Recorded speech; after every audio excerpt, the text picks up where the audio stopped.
Em um mundo repleto de grandes conquistas, batalhas épicas e impérios colossais, alguns reinados ficaram marcados não por sua glória nos campos de guerra, mas por histórias tão absurdas quanto fascinantes. Esta é a história de um rei cuja morte não veio pela espada, nem por veneno, nem mesmo por conspirações palacianas, mas pela própria gula. Sim, um rei que morreu de tanto comer parece exagero. Prepare-se, porque essa é uma das histórias mais curiosas e trágicas da realeza. A história se passa no século XVII, em um dos períodos mais exuberantes e extravagantes da história europeia, a Era do Absolutismo. Enquanto reis como Luís XIV da França construíam palácios monumentais como Versalhes e proclamavam-se como representantes diretos de Deus na Terra, outros soberanos viviam cercados de excessos de todos os tipos. Foi nesse cenário de opulência que surgiu a figura de um rei cujo apetite parecia não ter limites. Falamos de Adolf Frederick Rey da Suécia, que governou entre 1751 e 1771. Ele era conhecido por ser um monarca relativamente fraco no campo político, frequentemente manipulado por conselheiros e figuras mais influentes, mas é justamente o fim de sua vida que o tornou inesquecível para os livros de história,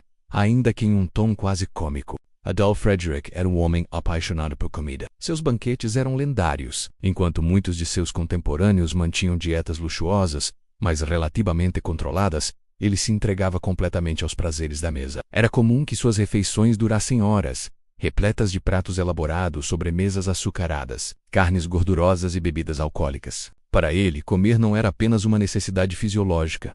Era um evento real, quase sagrado. Mas foi em um dia de fevereiro de 1771 que o rei levou seu amor pela comida longe demais. Naquela noite ele decidiu se banquetear como nunca antes.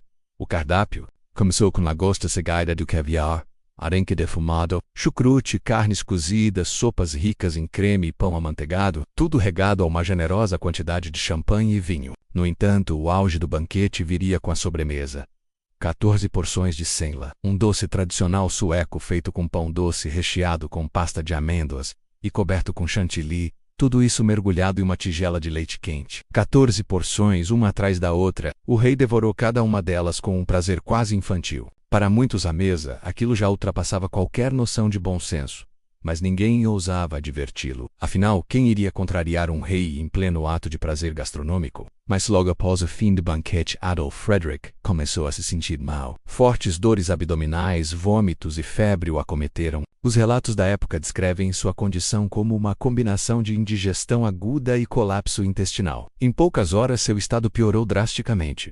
No dia seguinte, ele estava morto. A causa oficial de sua morte, indigestão fatal. Ou, em termos populares, ele morreu de tanto comer. A notícia espalhou-se rapidamente pela Europa. Monarcas, embaixadores e cidadãos comuns ficaram chocados, alguns horrorizados, outros divertidos. Afinal, entre tantas formas trágicas e dramáticas de morrer, a morte por gula era praticamente inédita entre os reis. Enquanto uns morriam em batalhas, envenenados ou depostos por revoltas, Adolf Frederick deixava o trono com a infame reputação de ser o rei que literalmente se empanturrou até o fim. A morte de Adolf Frederick teve implicações políticas significativas. Ele foi sucedido por seu filho Gustavo III, que, ao contrário do pai, assumiria uma postura mais ativa e reformista. Mas mesmo com todas as realizações políticas do novo rei, o nome de Adolf Frederick continuou sendo lembrado não por suas decisões políticas, não por reformas, nem mesmo por guerras, mas por seu apetite sem limites. Curiosamente, a senla, a sobremesa que marcou seu último banquete,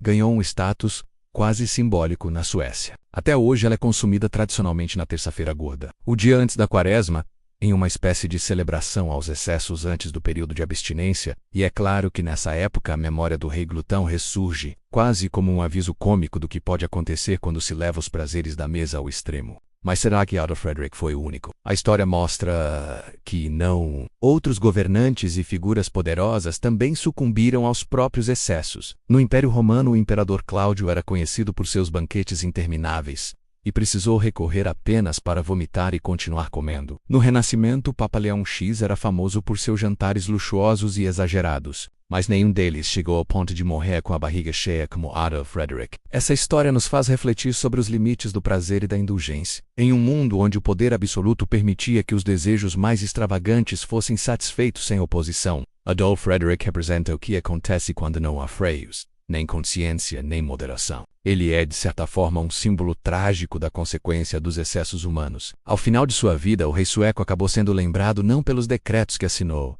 nem pelos conselhos que seguiu, mas pelo prato que comeu. Ele se tornou uma lenda não por seu poder, mas por sua fraqueza, a fraqueza de não saber quando parar. Sua morte pode parecer absurda, quase cômica, mas por trás dela há uma lição profunda sobre a natureza humana e os perigos da indulgência sem limites. E assim, entre garfadas de senla e goles de vinho, encerra-se a história de um rei cujo maior inimigo não foi um exército, nem uma traição, mas o próprio apetite e o rei que morreu de tanto comer. Uma lembrança eterna de que até mesmo os tronos mais poderosos não podem proteger seus ocupantes dos efeitos de seus próprios excessos.